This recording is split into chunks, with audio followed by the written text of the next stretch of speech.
नमस्कार, स्वागत है आपका द न्यूज़ लॉन्चर पर। मैं हूं अशोक वानखेड़े, लेकर आया हूं आपका अपना कार्यक्रम द एक्स-रे। एक खबर, फिर बिहार से, फिर वोट चोरी की और फिर कांग्रेस की। कई बार ये मत समझिएगा कि ये कांग्रेस का प्लेटफ़ॉर्म है। कांग्रेस को भी उतना ही लताड़ पड़ती है यदि वो विपक्ष का रोल ठीक से अदा नहीं करे। और समय-समय पे आपने देखा भी है कि कांग्रेस की भी दोषों को उजागर किया जाता है और उन्हें भी कई बार हमने इंगित करने का या रेखांकित करने का प्रयास किया। लेकिन वोट चोरी की बात हो रही है। राहुल गांधी ने, वैसा आपने पहले भी हमारी एक वीडियो किया है, जिसमें बताया कि वोट चोरी को आप विकास और रोजगार के साथ बढ़ा रहे हैं। लेकिन एक प्रश्न जो जनमानस पूछता है या आम आदमी पूछता है, चलो ठीक है, वोट चोरी तो रुकेगी नहीं, लेकिन इसके लिए रोकोगे कैसे? आप वोट चोरी के आरोप तो लगाते हैं, चुनाव आयोग लगातार मना करता है, सर्वोच्च न्यायालय में न्यायपालिका कुछ केसेस सुनती है, कुछ नहीं सुनती है। सत्ता पक्ष लगातार इसको बोगस आरोप करके निग्लेक्ट करती है। ऐसे में यदि वोट चोरी हो रही होगी, तो फिर इसको रोकी कैसे जाए? सिर्फ आरोप लगाने से काम नहीं होगा। आपको पता है चोरी हो रही है, तो उस चोरों का कोई हिसाब तो रखना होगा, उस चोरों को रोकना तो होगा। तो ये जो है खबर जो आई कि वोट चोरी रोकने के लिए कांग्रेस ने शुरू किया पायलट प्रोजेक्ट। 4 राज्यों की 5 लोकसभा सीटों पर तैनात किए जाएंगे बूथ रक्षक। ये प्लान क्या है, ये चीज़ क्या है, ये देखने के लिए जब हमने एक्स-रे से देखा, तो कांग्रेस द्वारा बनाई गई नई टीम के सभी 5 निर्वाचन क्षेत्र का दौरा करेंगे।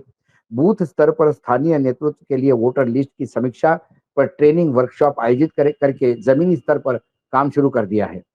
राहुल गांधी के वोट चोरी अभियान के अनुरूप कांग्रेस ने बूथ रक्षकों की नियुक्ति के लिए पायलट परियोजना शुरू की। इसका मतलब जमीनी स्तर पर पार्टी कार्यकर्ताओं को मतदाता सूची में अनियमितताओं का पता लगाना और रिपोर्ट करने के लिए प्रशिक्षित करना है। कांग्रेस पार्टी ने पायलट प्रोजेक्ट के लिए 5 लोकसभा क्षेत्र राजस्थान में जयपुर ग्रामीण, अलवर अलवर, जयपुर ग्रामीण में बहुत ज़्यादा वोट चोरी के वो मामले आए थे। ये वही क्षेत्र है जहाँ 0-0 ऐसे 5 ज़ीरो एड्रेस थे। अलवर है, छत्तीसगढ़ में जांजगीर चांपा है, यहाँ पे भी बहुत कम मार्जिन से हारे हैं। मध्य प्रदेश में मुरैना है और उत्तर प्रदेश में बांसगांव है, जहाँ पे भी मार्जिन बहुत कम था। जहाँ के उसके उम्मीदवार 2024 के चुनाव में अपेक्षाकृत कम अंतर से हारे थे। अब हर बूथ रक्षक 10 बूथ का प्रभारी होगा और उसे 10 बूथ लेवल एजेंटों की एक टीम सौंपी गई है। कांग्रेस पार्टियां ने इस प्रक्रिया की निगरानी के लिए 5 नेताओं की एक टीम बनाई है। बताया जा रहा है कि इस टीम के सभी 5 निर्वाचन क्षेत्रों का दौरा करके और बूथ स्तर पर स्थानीय नेतृत्व के लिए वोटर लिस्ट की समीक्षा पर ट्रेनिंग वर्कशॉप आयोजित करने की जमीनी स्तर पर काम शुरू कर दिया है। सूत्रों ने बताया कि वोटर लिस्ट में अनियमितताओं के बारे में भी आंकड़े जुटाए जा रहे हैं, जिन्हें आगे की जांच के लिए कांग्रेस हाईकमान को सौंपा जाएगा। एआईसीसी के एक सूत्र ने बताया कि टीम लोकल लीडरशिप को वोट चोरी पकड़ने की ट्रेनिंग दे रही है। वह जिन निर्वाचन क्षेत्र का दौरा कर रहे हैं, वहां के प्रत्येक बूथ की वोटर लिस्ट की जांच कर रही है। स्थानीय नेताओं को चुनावी प्रक्रिया में फॉर्म 6, 7 और 8 के इस्तेमाल की ट्रेनिंग दी जा रही है। यहाँ एक दो आयामी दृष्टिकोण है। स्थानीय नेतृत्व को ट्रेनिंग देना, वोटर की अनियमितता, नाम जोड़ना, नाम हटाना, इस पे पूर्ण रूप से एक नजर होनी चाहिए। टीम इस बात पर जागरूकता बढ़ा रही है कि वोट चोरी कैसे की जा रही है। कार्यकर्ताओं को एक पते पर बड़ी संख्या में मतदाताओं के नाम में दोहराव, अयोग्य मतदाताओं बूथ स्तर पर उन्हें कैसी ट्रेनिंग दी जाए और उन्हें नाम कैसे हटाए जाए, जैसे मुद्दे पर सचेत कर रही है। फिर वोटर लिस्ट में मृत लोगों के बने रहने और जीवित लोगों को मृत घोषित करने जाने का भी मुद्दा है। यह मतदाताओं के नाम हटवाने जुड़वाने की प्रक्रिया के बारे में जागरूकता बढ़ा रहा है। 2024 के लोकसभा चुनाव में जयपुर ग्रामीण में कांग्रेस उम्मीदवार अनिल चोपड़ा ने इंडियन एक्सप्रेस को बताया था कि हम बूथ रक्षकों की नियुक्ति इसलिए कर रहे हैं ताकि वोटर लिस्ट में अनियमितता का पता लग सके और पार्टी के संज्ञान में लाया जा सके। हम लोकल लीडरशिप को वोट चोरी के विभिन्न तरीकों को ट्रेनिंग दे रहे हैं। अनिल चोपड़ा लोकसभा चुनाव में बीजेपी के राव राजेंद्र सिंह से मात्र 1615 वोट से हारे थे। उन्होंने कहा कि जयपुर ग्रामीण में 380 बूथ है और पार्टी स्थानीय नेतृत्व 38 बूथ रक्षक नियुक्त किए हैं। वोट चोरी, जो मैंने कहा कि हर जगह हो रही है, ये ज़रूरी भी नहीं, कई जगह मिस्टेक्स भी होती है। कुछ वोट चोरी के मामले जैसे कि अखिलेश यादव के कॉन्स्टिट्यूएंसी में, राहुल गांधी के कॉन्स्टिट्यूएंसी में, अ, बनर्जी के कॉन्स्टिट्यूएंसी में, ममता बनर्जी के भतीजे के। ये भी बीजेपी ने सामने लाए थे। तो कोई इस बात को मान ही नहीं, मतलब मना नहीं कर रहा कि चुनावी सूची में गड़बड़ी है। चुनावी सूची में यदि गड़बड़ी है, तो उसको ठीक कैसा किया जाएगा? ये ठीक करने का काम मुख्यतः चुनाव आयोग का है। लेकिन जब बागड़ ही खेत को खाए तो क्या करें?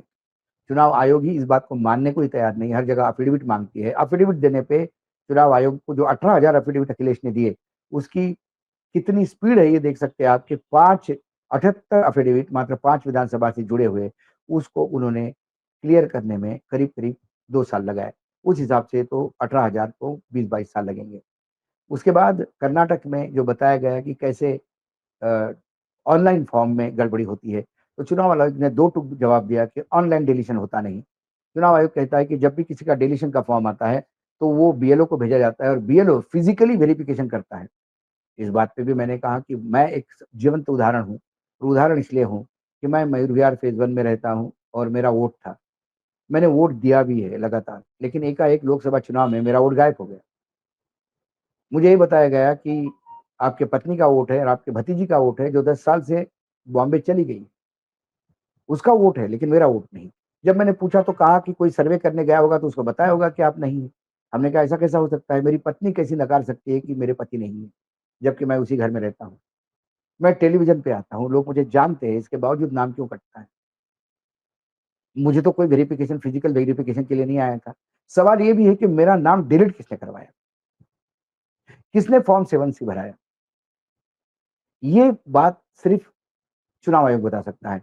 चुनाव आयोग कर्नाटक सीआईडी को दे नहीं रहा था, इसीलिए कर्नाटक सरकार ने एसआईटी नियुक्त की है और एसआईटी भी बहुत आला ऑफिसरों के नेतृत्व में जो साइबर क्राइम के हीरो माने जाते हैं, यानी साइबर क्राइम के बहुत बड़े विशेषज्ञ माने जाते हैं।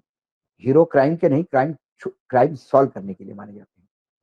तो देखना ये है कि क्या फिर से वो चीज़ें जो आईपी जो एड्रेस है, वो सही दे पाएँगे। स्टैटिक आईपी एड्रेस देने से ज़्यादा लोकेशन आईपी एड्रेस चाहिए था, जिसके लिए चुनाव आयोग अभी तक मुँह नहीं खोल रहा है।